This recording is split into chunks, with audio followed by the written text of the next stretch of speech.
Settima corsa, buoni 4 anni al via, 1 Astro del Nord, 3 Major Agar, 4 Asia Tri, 5 Alchemist B, 6 Alpago VF, in seconda fila 7 Nippon, 8 Africa Jet, ritirato il 2.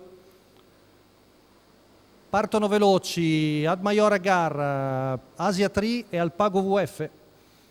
Poi vediamo lungo la corda Astro del Nord, alla fine la lieva di Nardo, prende la meglio Ad Major Agar, rompe come in sgambatura Alpago VF.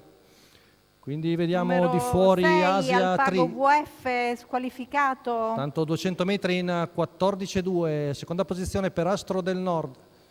Poi Anni Pan, terza alla corda.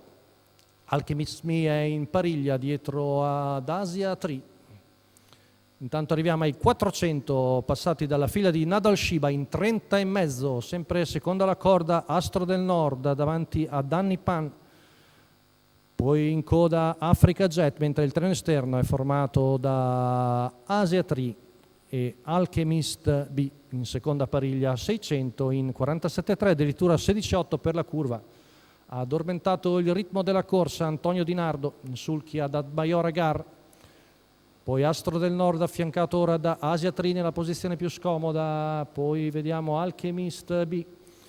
15,8 qui davanti alle tribune, il primo giro va via in 1,3 e linee, con sempre Ad Major Agar a condurre le operazioni, sempre Alchemist B in seconda pariglia lungo la corda Astro del Nord, Danny Pan chilometro in 1,18,8, retta di là ancora in controllo la figlia di Royalty for Life, con in schiena sempre Astro del Nord, Asia Tri di fuori.